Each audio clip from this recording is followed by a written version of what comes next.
So we also shot some instant pictures with a SLR 680 camera. It's the type of film that spits the picture out the front. It's called integral film. The chemicals are all in here.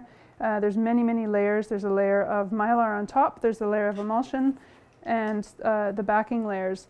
What we're going to do now is called an emulsion lift, and you cut the picture apart and you separate the layers to take the emulsion layer out, and then you put that emulsion layer on a piece of watercolor paper. It's artistic, but it's also a way to preserve the picture. I think it's a bit more stable when it's on watercolor paper as opposed to still within this piece of film that has all the chemicals in it still. It's a really easy process. You just need a few things, a tray of water and some scissors and some brushes. Impossible Project makes this great Lift It kit. You can get brushes from the paint store or from the art store. They work just as well. So the first step is to cut the border off the picture. There's no image behind this white part anyway.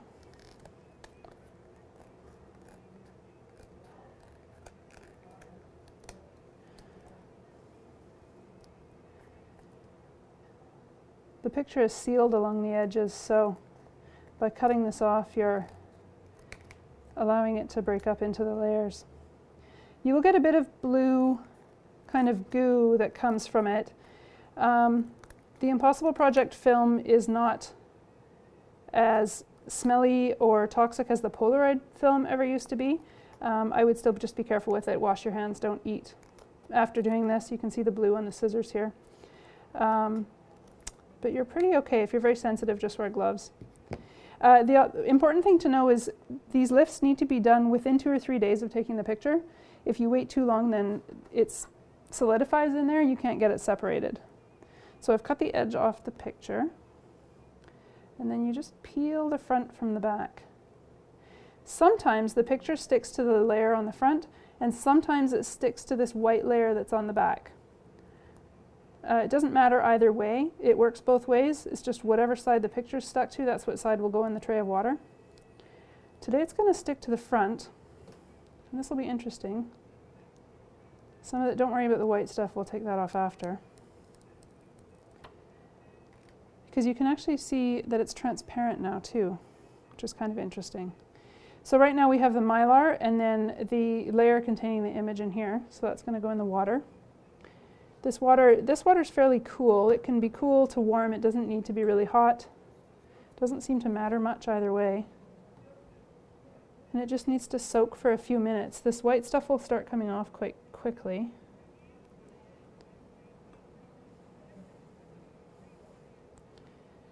But what you're watching for is small bubbles to start forming in the layer that contains the image. And you will start to see it after a while.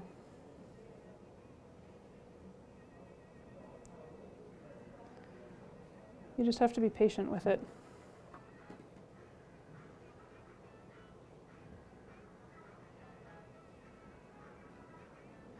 While we're waiting, you can wipe some of this white stuff off too.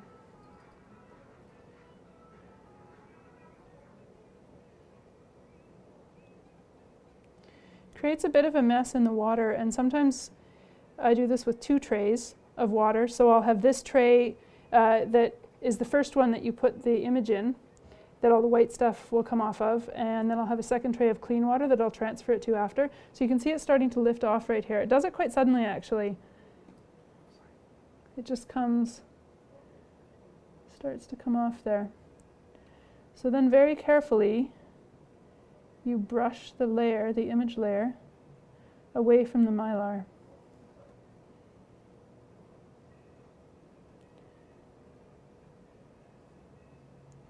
The image doesn't sit in very much. For the whole of the picture, everything that makes up the picture, this very thin layer is what actually contains the image. So this piece of mylar we don't need anymore. And it's just a floating image.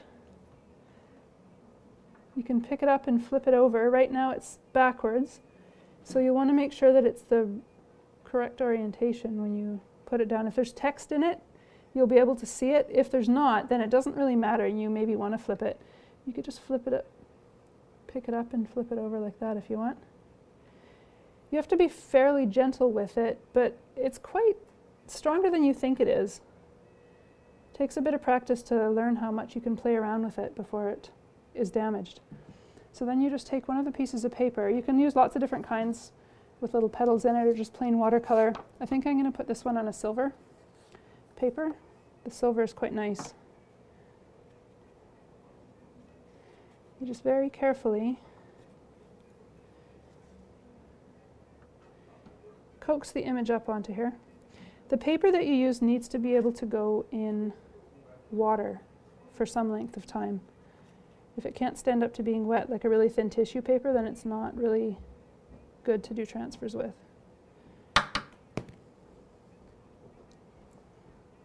Yep. So what I do is I just put it underneath the water and I grab two corners and just flatten it. This silver paper is quite slippery, so you have to be careful it's not going to come right off. The watercolor paper it tends to stick to right away.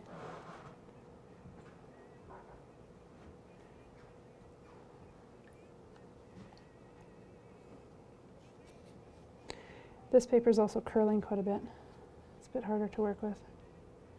But you get the silver showing through, which is kind of interesting. If we were to put it on the paper with the petals, you'd have some of the petals showing through.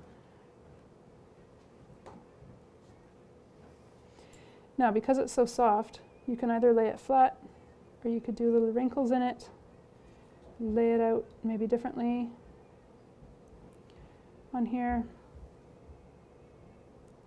It's up to you what you want to do with it. You can brush it around. Some people tear it purposely because it gives it kind of interesting torn edges. This one's got a bit of a tear happening in the top, so I have to be careful with it. Once it starts to rip in a little spot, then it gets quite weak right there, and it will tear very easily. And then once you've got it how you'd like it, you just lay it flat on a piece of paper towel and let it dry, and it will stick to the paper. I haven't really had any that don't stick very well, so stick to the paper, and then you can frame it however you like. Very simple. It will dry quite a bit flatter too. It looks a bit textured right now just because of the layers that are still underneath there. But when it dries down, it'll flatten quite well.